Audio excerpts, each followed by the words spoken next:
Already knew that Stephanie Bonehead White is not the coach for Caitlin Clark. Can Stephanie White coach the game of basketball? Yes, but is she the right coach for Caitlin Clark? Probably absolutely not. I don't think she is at all. I don't want her anywhere near Caitlin Clark. Okay, once you decided to, you put that girl at small forward in a damn bad. The Caitlin Clark and Stephanie White showdown. Is this partnership already over? The basketball world was watching closely when Caitlin Clark stepped onto the NBC set last night. It wasn't just another media appearance. This felt different. As she sat alongside Reggie Miller, analyzing the Lakers and Knicks, the Indiana Fever superstar was asked a simple question about which NBA player she studies. Her answer was immediate, thoughtful, and has now ignited a firestorm that directly challenges the future of her own coaching staff. Because the player she chose to praise? It's the exact style of basketball her new head coach, Stephanie White, has openly criticized.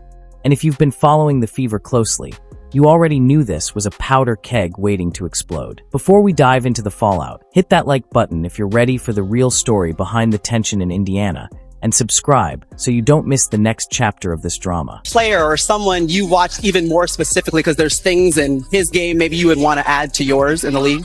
Man, I think Luka. I mean, Luka's amazing and he's incredible. I think the way he can not only score the ball, but also the way he passes. And I think the thing about him is, like, he's not the fastest, he's not the most athletic, but he can get his defender to move where he wants him to go, and he takes up that space, and he does a really good job of either keeping the defender behind him or keeping him to the side. So I think that's something I can certainly learn from. Like, I always kind of want to run away from the defense rather than absorbing the contact and taking up the space that they give me. So I think obviously he's pretty incredible. He averages like a 30-point triple-double. So he makes it look pretty easy, but I can promise you it's not that easy. Yeah, he is. Clark's comments were a masterclass in basketball insight. When asked who she wants to emulate, she didn't name a shoot-first guard. She named Luka Donic. She explained that despite not being the fastest or most athletic, Donic controls the game by manipulating defenders, using his body to absorb contact, and dictating the terms of engagement. Clark admitted, "I always kind of want to run away from the defense rather than absorbing the contact and taking up the space that they give me." She called Donic incredible and made it clear that his style, dominating the ball, controlling the pace, and using high usage to create for others, is the blueprint for her future. On the surface, it's a brilliant take from a student of the game. But beneath the surface, it was a direct contradiction of everything her coach stands for, the philosophical fault line. To understand why this is such a massive issue, you have to look at Stephanie White's recent history. Before she was hired by the Fever, White spent time as a broadcaster. During one particular broadcast of a Dallas Mavericks game, when Luka Donic was injured, White made pointed observations about the team's offense. She noted that without Donic, the ball moved more freely. She commented on how the offense looked more fluid, how players were more involved, and how the system didn't rely on one player having a sky-high usage rate. The implication was clear. A ball-dominant superstar, even one as talented as Donic, can limit a team's ceiling by taking the ball out of everyone else's hands. Already knew that Stephanie Bonehead White is not the coach for damn mind. And now with these recent comments from Caitlin Clark, we know Stephanie White. This isn't just a casual preference, it's a coaching philosophy. White values ball movement, player movement, and a system where the offense flows through multiple hubs rather than one heliocentric star. Now, fast forward to Indiana. Who is Caitlin Clark? She is the WNBA's equivalent of Luka Donic. As a rookie, she shattered assist records and led the league in turnovers. Not because she was bad, but because she had the ball in her hands constantly. She had a usage rate that ranked among the highest in the league, and the entire Fever offense ran through her pick-and-roll gravity. She is the definition of a high-usage player. By praising Donic, Clark isn't just saying she likes a player. She is publicly endorsing the exact style of play that her coach has suggested is limiting.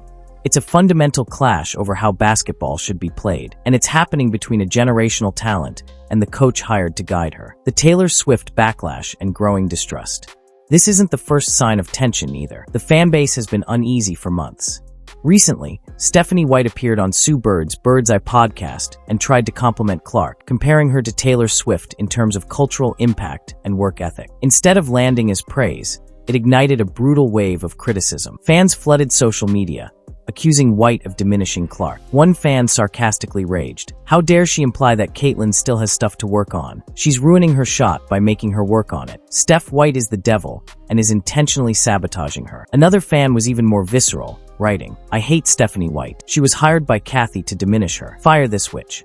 She is controlling her much like a stalker. We want our rookie CC back. Now, fan reactions can often be hyperbolic, but these comments reflect a deeper anxiety. The fans see what is happening schematically. They see a coach who, instead of amplifying their superstar, seems intent on fixing her. And now, with Clark's national TV declaration, the anxiety has shifted to a tangible reality. The star player and the coach are on completely different pages regarding the team's identity. The statistics from the Fever's early season tell a story that words cannot hide. Before Clark's injury issues, the Fever's offense under White had shifted. In the 2024 season under Christie sides, Clark's usage was through the roof, and the team's offensive rating cratered when she sat, dropping from 107.5 to an abysmal 82.2 without her. It was clear the team lived and died by her dominance.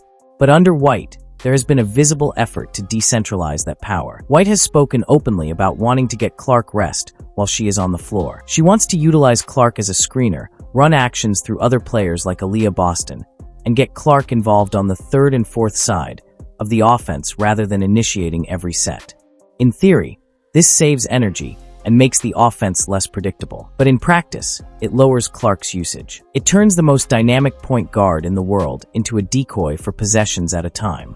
Clark, meanwhile, is watching film of Luka Donic, a player who thrives on being the first and second side every single time down the floor. The contrast is stark. White wants a symphony where everyone gets a solo, but Clark is ready to be the lead guitarist in a three-piece rock band. Perhaps the most baffling sign of this disconnect was the reported experiment of moving Clark to small forward. If you are a casual fan, that might not sound like a big deal, but in the WNBA, the point guard is the engine. Taking the ball out of your best playmaker's hands is like buying a Ferrari and only driving it in first gear. The idea that White wanted to experiment with Ari McDonald handling the point guard duties while Clark played off-ball sent shockwaves through the fanbase. For Clark, who just completed a rookie season where she broke the single-game assist record, the suggestion that she should play off-ball to accommodate a lesser guard wasn't just a tactical decision, it was an insult to her skill set.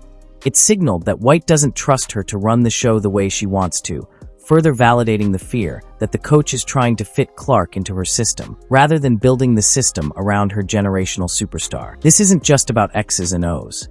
It's about respect. And when you combine that positional experiment with White's past critiques of ball-dominant players, a pattern emerges. Stephanie White wants Caitlin Clark to play a game she doesn't want to play. This brings us to the uncomfortable reality of the Fever's situation. The team has built its entire franchise value around Caitlin Clark. Attendance spikes, television ratings, and global interest in the Fever are all tied to her gravity. Fans aren't paying premium prices to watch a motion offense where the ball swings from side to side. They are paying to see Caitlin Clark pull up from the logo, thread impossible passes, and dominate the game on her terms. If White succeeds in lowering Clark's usage and implementing a team-first offense, what is the ceiling? Are we watching a coach try to win a championship, or are we watching a coach try to prove her philosophy is right, even if it means putting a leash on a superstar? The concern among fans is that White's ego might get in the way of the team's potential. They see the data. When Clark was unleashed last season, the Fever became must-watch TV. When White started tinkering, the offense looked confused. It's also worth noting that the Luka Donic comparison resonates on another level. When Luka was shockingly traded from Dallas to the Lakers, the sports world drew parallels to the WNBA. Who is the untouchable superstar? Who is the Luka of the league? Sabrina Ionescu suggested she was that player, but fans immediately corrected her, flooding social media with comments like, "Caitlin Clark is the Luka Donic equivalent, and Sab really loves herself. She's a distant number 2 on her own team." The public perception is clear. Clark is the face. She is the asset you build around, not the asset you change. If the Mavericks traded Luka because they questioned his conditioning and style, the entire world laughed at them. The same logic applies here. If Stephanie White tries to force Clark to play a style that doesn't fit, the basketball world will see it as an act of sabotage. Clark knows this. By citing Doncic on national television, she is subtly aligning herself with that archetype. She is telling the world, "This is who I am. This is who I want to be." It's a direct message to her coaching staff. Don't try to change me into someone else. So, is Stephanie White the right coach for Caitlin Clark? The evidence is starting to stack up against it. White is a brilliant coach. She turned the Connecticut Sun into a defensive juggernaut and has a deep understanding of the game. But brilliance doesn't always equal compatibility. There is a reason why Phil Jackson coached Michael Jordan and Kobe Bryant, but struggled with prime Dwight Howard. The coach's philosophy has to match the superstar's mentality. Right now, we have a coach who sees ball dominance as a flaw and a player who sees it as her greatest strength. We have a coach who wants less predictable finishing moves and a player who just finished studying the most predictable, yet unstoppable, force in the NBA. We have a coach who thinks the team flows better when the ball moves away from the star, and a star who knows that when the game is on the line, the ball needs to be in her hands. The tension is only going to escalate. If the Fever struggle out of the gate, the whispers will turn into shouts. The fan base, already skeptical after the Taylor Swift comments and the point guard experiment, will turn on White quickly. The media will dissect every sideline interaction, every huddle, every post-game quote. And Clark, who has never been shy about her confidence, will continue to play the game the way she knows how. In the end, this isn't about whether Stephanie White can coach. It's about whether she can adapt. Great coaches don't force square pegs into round holes. They look at the generational talent they have, a player who models her game after Luka Donic, and they ask, how can I make this unstoppable? If White instead asks, how can I change this? Then this partnership wasn't just flawed from the beginning, it was doomed. What do you think? Is Stephanie White the right coach to lead Caitlin Clark to a championship, or is she holding her back? And is the Fever front office brave enough to step in if the friction continues to grow? Let me know your thoughts in the comments below, because this story is far from over. Don't forget to subscribe to stay updated on every twist and turn in this developing saga. Thanks for watching.